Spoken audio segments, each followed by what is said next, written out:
listener production.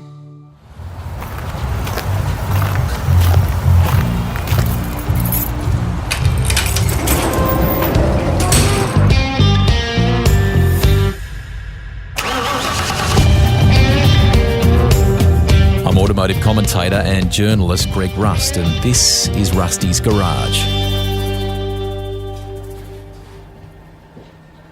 I'm at Fox Sports News studios in Sydney for this episode, not all that far from Central Railway Station, and I'm catching up with an old colleague, Bill Woods, who's getting ready to do the evening bulletins here.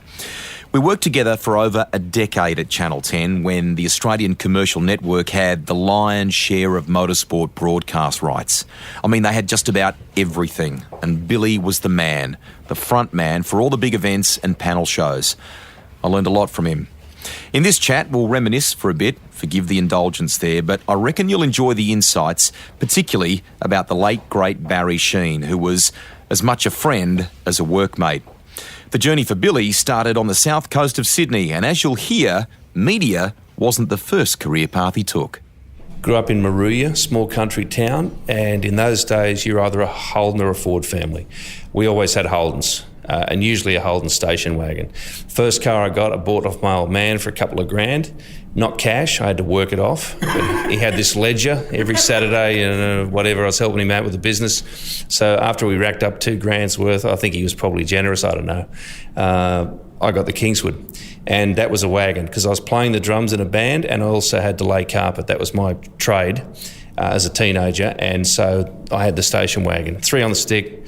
It was all good. So my mate had a Tirana. Yep. Never forget once, one of my mates had a drive of this car, this Tirana, and he put a helmet on just for fun because we all wanted to be Peter Brock back in those days. And here he is driving along with a helmet about 100 Ks on the highway, perfectly legal I might add, coming up to a sweeping left-hander, and he decides to take his helmet off and it gets stuck and he can't see.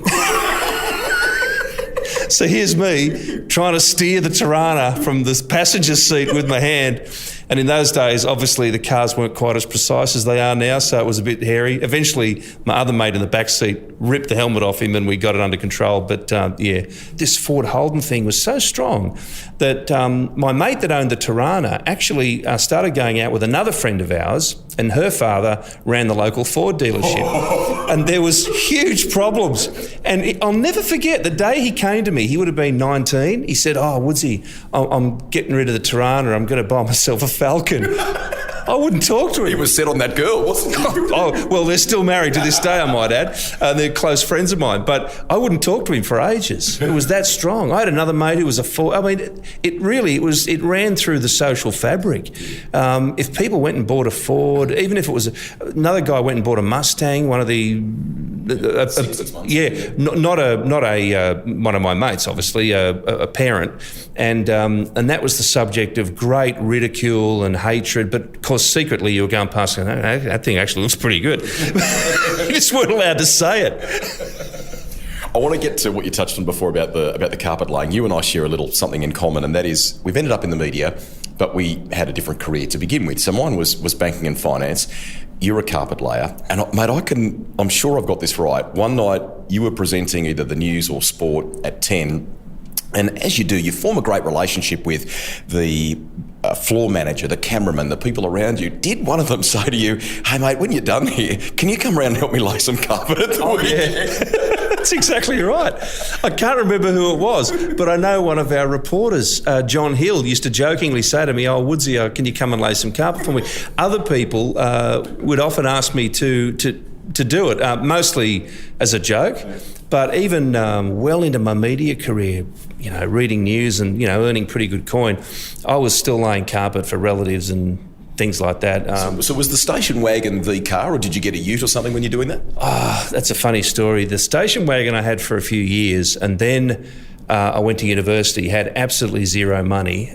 In fact, I admit I wouldn't have voted for him, but thanks to Gough Whitlam, I probably, wouldn't have gone to uni if it hadn't been for the free education thing. So I finished up. The Kingswood got too thirsty for me, and it started to get a bit old, and the repairs were piling up. Mum and Dad had bought a Gemini. I don't know. Don't ask me why, but Dad bought a Gemini. I guess because it was a Holden and it was the latest thing, and they had then retired from the business. I was supposed to take over the family carpet laying business, and I didn't. So they sold it, retired.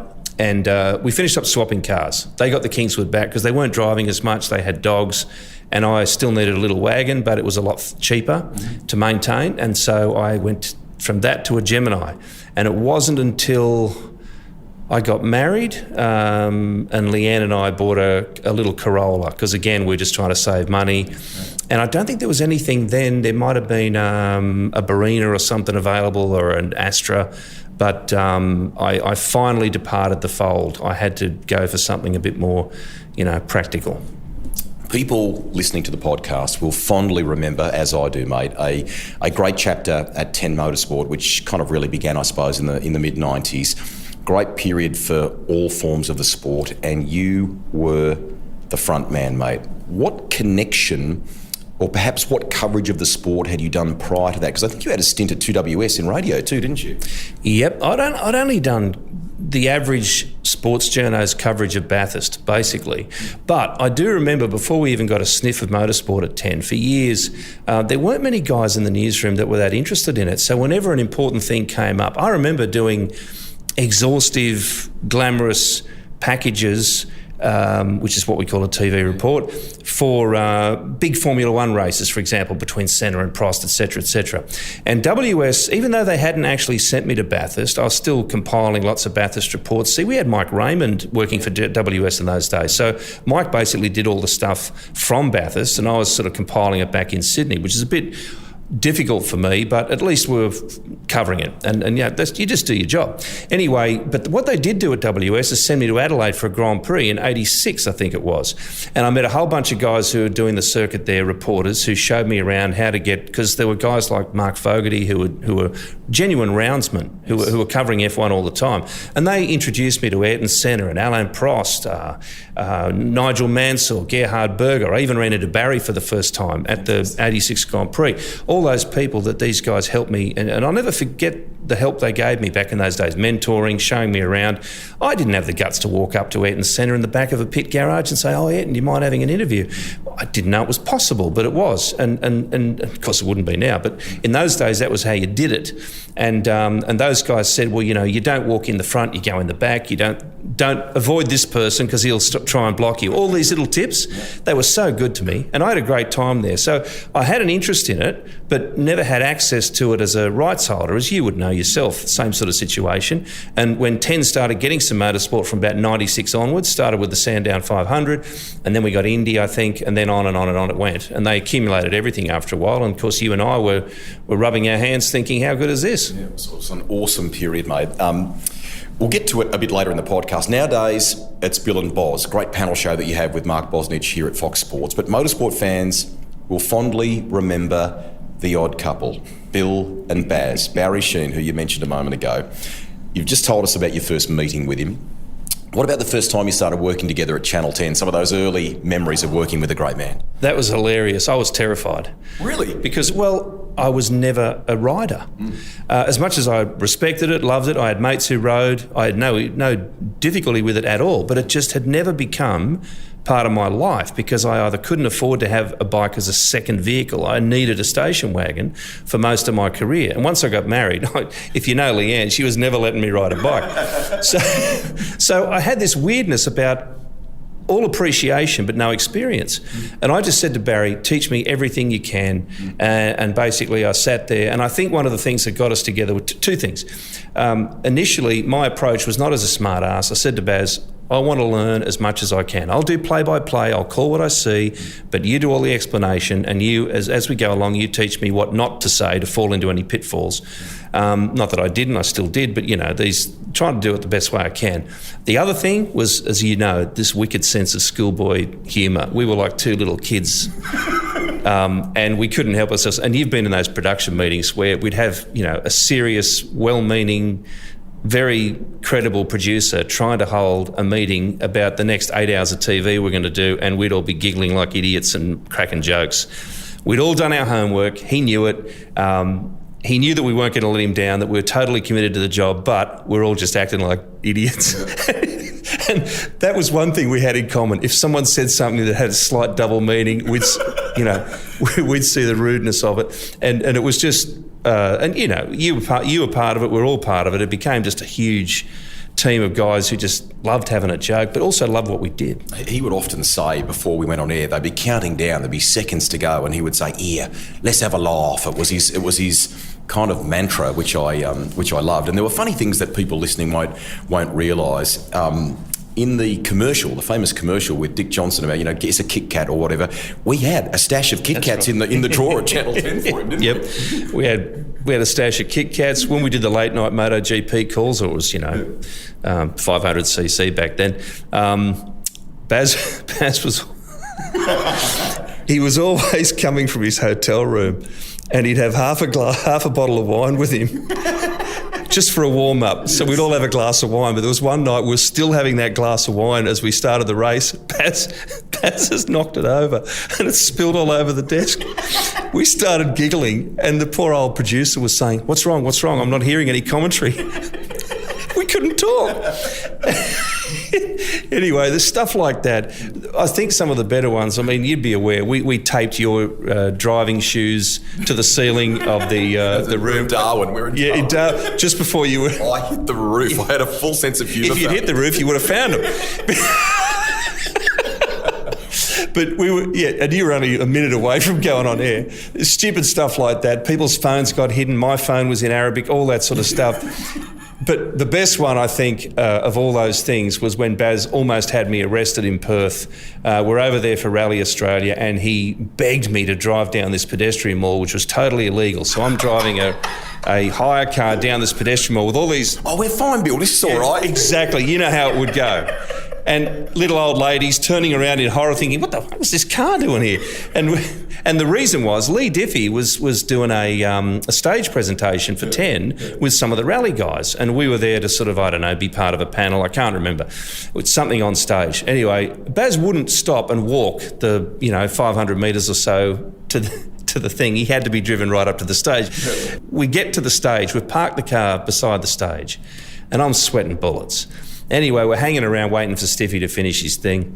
And then this copper comes up to me and says, "Are you Bill Woods?" "Yeah." "Is that your car over there?" I said, "Well, yeah." "Well, it's a hire car, but..."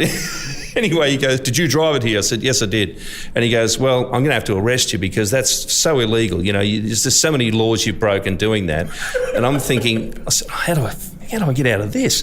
So I go, "Well, I work for Channel 10. Does that help?" I said, "Oh, we're doing the Rally Australia. This is good for tourism." And I'm just telling him all the shit I can think of.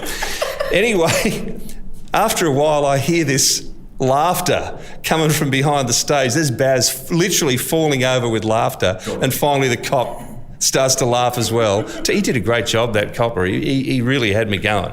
And then there was the other time when Baz, again, refusing to have to walk anywhere. Yeah. He and I are driving up to our hosting position for one of the day's coverages at Rally HQ. And he's driven through this section that we were allowed to go into, and he said, "That's not close enough." So he keeps driving, and there's this bloke chasing us because we've driven somewhere we're not supposed to be. And eventually we get onto a dirt road, and there's this other bloke stopping and waving his arms and blocking the road. And Baz said, "Listen, Jobsworth." He used to call everyone Jobsworth. "It's more than my job's worth to let you through." Exactly. "Listen, Jobsworth, just let us go. We're working here." And he goes, "Mr. Sheene, excuse me, but if you don't get off this track, Colin McRae is going to come through here at about 150 kilometres an hour and he's not going to be able to stop." It was like, I'm glad we're sharing these yarns, this is terrific. It was like a military exercise. I can recall going with him to Phillip Island one time, and it was race day. And, we had an hour and a half before we were on air, and he says, "Right, Thruster, come with me." He goes, "You get the rental car, we're going to park it right out the front of the track. And when I say park out the front of the track, we were on the grass verge near the entry sign or whatever it was to Phillip Island. It was as close to the exit as you could make it.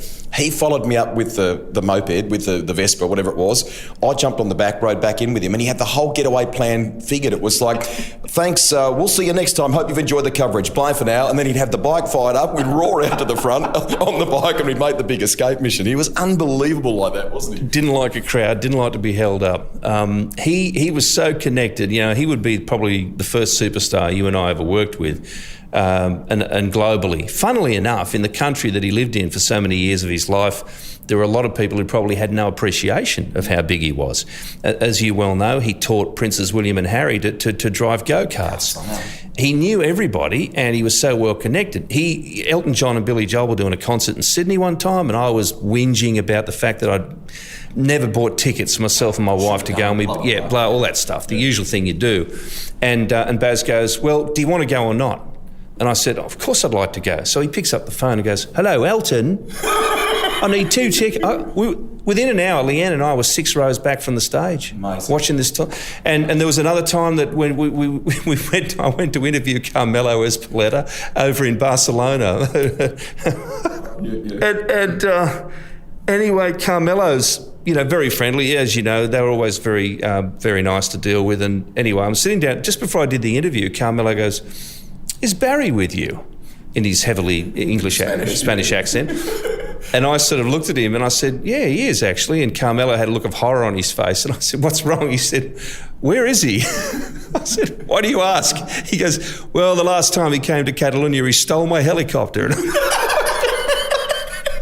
He won't notice it's gone. We'll put it back. I don't know how true it was, but for Carmelo, he was that afraid. But at the same meeting, a guy walked up to Baz and said, I bet you don't know me. And you've had a story like this. And Baz goes, give me a second. Just give me a second. He was brilliant. And eventually he'd say, you're Bob Smith and you were one of my dad's mechanics and I met you. He knew everybody. He never forgot a face or a name. I'm really good at faces, but I'm terrible at names. I've probably upset a lot of people over the years who I actually liked a lot. Knew their faces, couldn't think of the name, but Baz never, ever missed a name or a face. He had an amazing memory, because 7 languages? Yeah. He taught, there was one supercars round that you and I were doing at Winton, and it was at the time where the sport was big on expanding its international profile. So we're going to all these different countries with the supercar coverage, and Tony Cochran, I think, said, what we need is a couple of opening hostings in these other languages. So Baz would go around and teach the drivers, and I can recall him teaching Russell Ingall Spanish or something or other, so they could. And I was always worried: is he telling Russell really the correct words? That's exactly what I think. I can just imagine Russell saying, "And make sure you keep your balls clean every time something like that." I could just imagine there'd be some slight little change in the meeting because Baz couldn't resist it.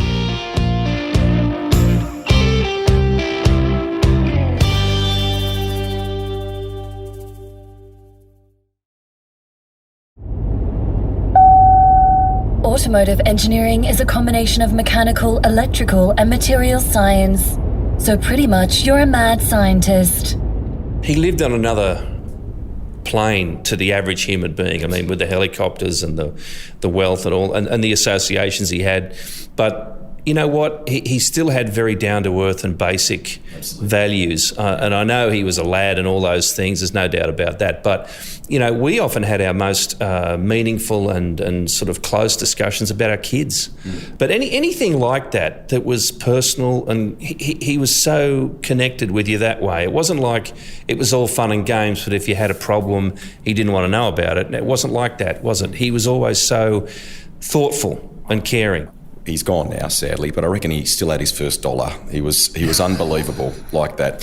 We went, all of us, you may have been with us, we went to dinner one night in Brisbane. We were there for the supercars, and we went to an Italian restaurant, beautiful. At the end of it, as he often did, he went behind the coffee machine and he was making the coffees and chatting in Italian to them and things like that. Awesome night. And at the end of it, he pulls out his Platinum Amex and goes, boys, this one's on me. And Lee Diffie and I are looking at one another going, can you believe this? Like, Barry Sheene is buying us dinner. This is unbelievable. So the next day, our then boss, David White, arrives, and we're just chewing the fat as we're going. I said, Chief, you'll never believe it. Baz bought us dinner last night. He goes, oh, I know. He's faxed me the receipt for payment already. He did the same thing to me. There was always one dinner. But I tell you what, we were in Kuala Lumpur very early in the piece, and it was actually our fact-gathering race. It was the first year we'd done it together, so we went to a race so we could learn, Baz introduced me to Mick and all those things. So it was a real busy weekend. Pang, hot, humid. Yeah, and we were getting, and Baz was basically coaching me. This was my big initiation sort of thing into the real world. So anyway, we retired that night and had a nice dinner, and I remember having some kind of pasta with lobster in it. And one of my terrible habits, whether it was the motorsport days or any of the other stuff I've done, if I ever had a nice meal, I couldn't help it, but I'd ring my wife up and tell her what a nice meal I was having. And there you are sitting at home, look what I'm having, sort of thing. And just as a joke, it never went down that well, funnily enough, but I couldn't help it. Anyway, so this night, because Leanne's favourite food is lobster. Okay. So I've rung her up and I've gone, hello, love, what time is it back home? I'm eating lobster. Anyway, Baz goes, well, you're so cruel. What would you do that to your poor wife for? Anyway, about 2 years later, we're having one of our annual RPM meetings, and it was at my place in Sydney. And you were probably there. Baz flew down from Queensland, gets the driver to stop by the fish markets on the way to our place and walks in with a couple of lobsters for Leanne. He never forgot. Yeah, unreal. It was years later. I can remember it. He did a few cheeky, fun things. Helen Colantonio, who worked with you and I, she was in a producer role. Greek origins, lovely girl. We were somewhere for some motorsport stuff at one point, and he turns up on the MV Augusta, and she's never been on the back of a motorbike before, and he says, we'll just trundle around, jump on the back, I'll look after you. And of course, the very first thing he did was let go of the clutch and then pop on a mono on the way out of the track or wherever we were going to. I mean, and she's screaming, absolutely, but I mean, he loved her and he did, everything to look after her. He was that kind of guy. You've raised a couple of good things, which I like. Firstly, to wrap up some stuff on Baz, people may not realise, mate, he had it in his contract, didn't he? No ties, got to wear jeans, that sort of. He was really. But you did go. I think, didn't you guys go to the Melbourne Cup one year? And he tried every which way but loose to get out of wearing a suit and tie. Yeah. Maybe he went with Russell Ingall, but in the end, they made him wear one. Didn't they? I do vaguely remember it. I can't remember whether I was there. But I know it was a political crisis. It was like, How can I get out of this? Yeah, but you've reminded me about the contract thing. I'll never forget the first time he did a contract. Mike Orson, who was head of sport, poor bugger, he's no longer with us. Mike was on the plane with Baz all the way to wherever we were going. Basically, I think the only reason Mike went was because he still hadn't got Baz to sign the damn thing, and there was all these little clauses that he had to iron out. And Baz and I were as normal sitting together. Mike comes up and says, "Do you mind if I sit with Baz, because we've got to sort this contract out? It won't take long. Basically, you just got to get his signature." I think it was a 15-hour flight, and they were still trying to sort it out by the time we landed. Oh gosh, and he was, I sometimes wonder. Baz could have easily, in his twilight years, been our manager, Rusty, and you and I probably would have been superstars. But he was amazing that way. He rang Volvo once when I didn't have a car deal or something, and he rang Volvo. I get a call from Volvo, and they said, "Oh, Mr. Woods, we need to have a meeting about possibly doing some deal." I never did it, but they said having a meeting about doing a car deal, and I said, "What's all this about?" And he said, "Well, I presume Barry Sheene's a friend of yours, because he rang me and told me I was an absolute idiot if I didn't hire Bill Woods to drive Volvos." He did that stuff. I love it. But he did that kind of behind-the-scenes thing. Our good mate Lee Diffie has worked very hard and carved his own path. Initially, when he left Australia in the UK and with the World Superbike Championship, and then in America with the great stuff that he's doing now. But Baz did, from memory, make a little phone call to the BBC when he first left here and stressed in a similar way that you really need to have a look at this guy. But look, let's not muck around. Nearly everybody needs a leg up, because unfortunately the world doesn't work purely on merit. You've got to. It's not what you know; it's who you know. And if you can't get somebody at some stage to get a door open for you at least, then you're very unlucky, because that's basically how a lot of these things happen. And Baz was amazing. He's only too willing to do that. You had to be worth it, but he'd do it. That was a true mark of his character, wasn't it? How did you feel, mate, when you learnt that he had cancer and his passing rocked all of us, didn't it? Yeah, I know. It was, again, when you know a bloke like that, you don't imagine them being normal humans with normal problems, if you know what I'm saying. It's like we all knew Baz smoked a lot, and I used to actually chide him about it.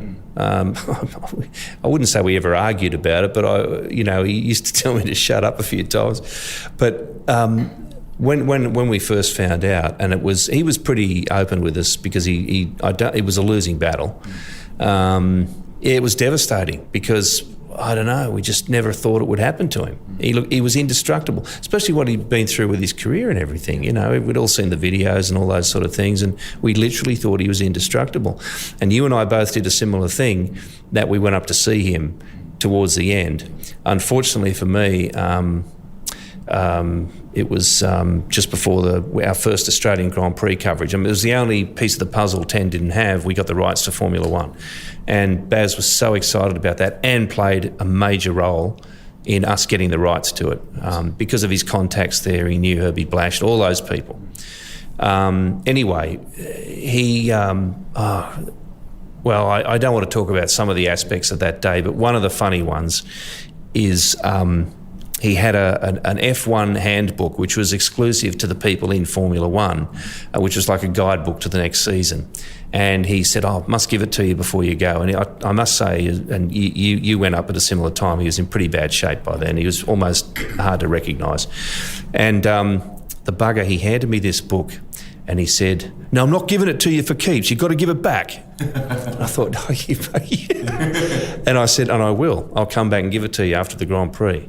But of course, we found out during that weekend that he'd gone, and he probably knew it too. He made an unbelievable mark on that whole period of Channel 10. He was amazing, mate.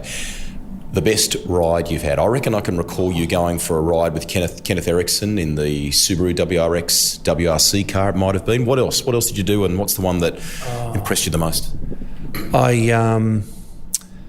I did, as you did, the Randy Mamela ride. The scariest ride, let's start at the top. Yeah. The scariest ride was clearly the... MotoGP 2-seater? Yeah, but I'm just trying to think. Who did it first, Yamaha or Ducati? Yamaha. Okay. I did the Yamaha. Okay. Was the M1, was it? I can only remember Ducati. You did Ducati. I did Yamaha. It might have been its last year too. Okay. Anyway, and bloody Mick and Daryl Beattie told Randy to really scare the crap out of me. So I'm pretty sure, I stand corrected, but I'm pretty sure we got up to 270 Ks down the straight. I feel bad. Yeah. But he was doing stoppies on the I think Lukey Heights. We both rose into the air, and I was just pooing my pants. It was just ridiculous. And I'm thinking to myself, I've got to make the most of this experience. It'll probably never happen again in my life. So I've tried to stick my head up to have a bit of a look around. As soon as my helmet got out of the slipstream of his, nearly blew my bloody head off. Didn't make that mistake again. Tried to look sort of sideways, same thing. So basically I'm just sort of sitting there tight, hugging or holding onto these bars on the side of the bike, and just sort of looking as much as I can to take up as much as Phillip Island from that vantage point. Not having ridden around there myself, certainly not at that speed. And that was scary and exhilarating at the same time. I suppose the next one would have been riding in a sidecar at Eastern Creek, which Channel 10 forbade me to do. So did you break the rule and go and do that? Yeah, I spoke to David White, and here's the funny part. There's no footage or evidence of it because of that. The camera crew said, I should have got...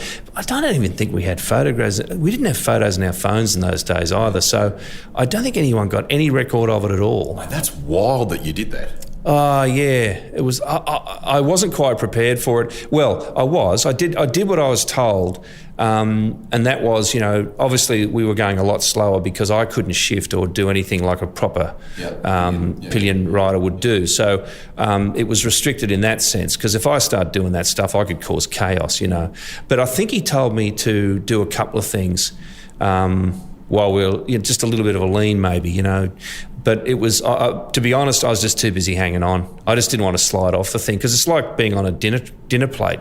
There's not much going on a racing sidecar. It's just got to hang on. And it's a bit of a blur, actually, because it was so scary and it was not sanctioned. I mean, I would have loved to have been able to look back at the vision of it, but it just doesn't exist. And I didn't have the heart. I didn't want to say anything, because I distinctly remember being told, no, you're not doing that. You're not doing it as a story. But you can go out and shoot an interview with them and shoot them riding, but you can't do it as I rode on a sidecar thing. So I went out and I did the story, but Anyway, there was that. And the other one that you've done as well is jumping with the Red Berets out of a helicopter in Adelaide. And that was the one that I landed in the medal asylum. Let's talk about that, because that is hilarious. We were together. Can we share this? Oh, that's right. We were together. Yeah, so we're to set the scene for those of you listening, we're at the Adelaide 500. As a part of the promotion in the days leading up to the race, we're asked, would you mind to go with the Red Berets up in the helicopter to 10,000 feet? You'll jump out with the good guys, you'll be strapped with them, and we're going to land in the circuit. So, beauty. Up we go. I'm thinking, I've never parachuted before. I think this is awesome. Up we go. If you're sitting in the back of the chopper, I'm on the left-hand side, you're on the right. And the sliding door opens on your side, the side we're going to bail out of. So you're the first one to bail out. And my guy says to me, he goes, man, he's screaming because you're up so high and there's lots of air rushing around. He goes, man, the wind's changed. And I went, oh, what does that mean? And I looked across and you're out. You're already gone. You're away. It was one of the most exhilarating things that I can ever recall doing. It was awesome. We land in this paddock, not all that far from the track. We're pretty close. And I'm looking around and going, where's Woodsy? Where's Woodsy? Now tell everyone what happened. Well, I must admit, if anyone wants to do it, by all means do it. Do it with a reputable group of people, of course. Good blokes, actually. Oh, the Red Berets, they were army. They're just so well trained. And we felt safe, didn't we, really? We were scared but safe. Anyway, it was a beautiful experience, because you don't realise you're falling. You're that high up. There's no relativity, is there? So you just, a lot of wind noise, but you feel like you're floating. It's pretty good. Unlike, I'd say, a bungee jump, which I've never done, because I just didn't want that feeling of, I know I'm falling somewhere and I hope to hell I don't. Yep. Keep going. Anyway, when the chute went up, we're sort of just gradually, enjoying the scenery, and the bloke says to me, oh yeah, that wind is pretty bad now. He said, looks like we'll have to go to plan B. And I said, what's plan B? And he goes, oh, don't worry, we've always got backup places if the wind changes or something else blows us off course. And I said, oh, okay, no problems. And then he goes, after a couple of seconds, looks like we might be going to plan C. Anyway, and then after that, it was, I think it might be plan D, Woodsy. And I've gone, plan D, what's that? He goes, well, we don't really have a plan D. We're just going to find a bit of open space. Anyway, after a while, I'm sort of thinking, oh, what could go wrong? Then I started imagining power poles, trees, church spires. So, at least there's no one shooting at us. There's a plus. Anyway, finally, he goes, oh, I've got an idea. I think this will work. So we go over some trees and there's a clearing. And he says, I've spotted this thing. This will be all right. I'm not quite sure where we are, but there's plenty of room for us here. We had a perfect landing. We did this sort of sliding thing in, as you probably did. And so we're both on our knees, and he unstraps me, and we get up, and he rolls up the chute and we start walking. And then these people start walking towards us, and I could tell they were kind of a variety of ages. So I thought, gee, it's not a school. Where the hell are we? Is it a hospital? Anyway, this young lady walks up to us, and I can't recall whether the parachutist had figured it out, or whether there was a sign up that he saw or something. But he's basically said to me, we're in an asylum. This is a mental hospital. And this lovely young lady walks up to us and says, who are you? And I said, oh, my name's Bill. I said, we just parachuted out of a plane. She said, out of a helicopter. She goes, out of a helicopter? What, up there? I said, yeah. How high? I said, I don't know, 8 or 10,000 feet, I couldn't remember. And she goes, and they think we're crazy. Just awesome.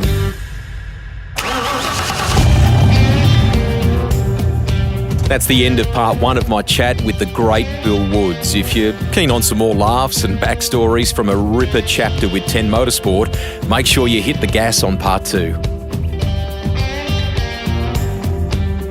Rusty's Garage is written and presented by me, Greg Rust. Series producer and editor is Alex Mitchell. Audio production by Darcy Thompson.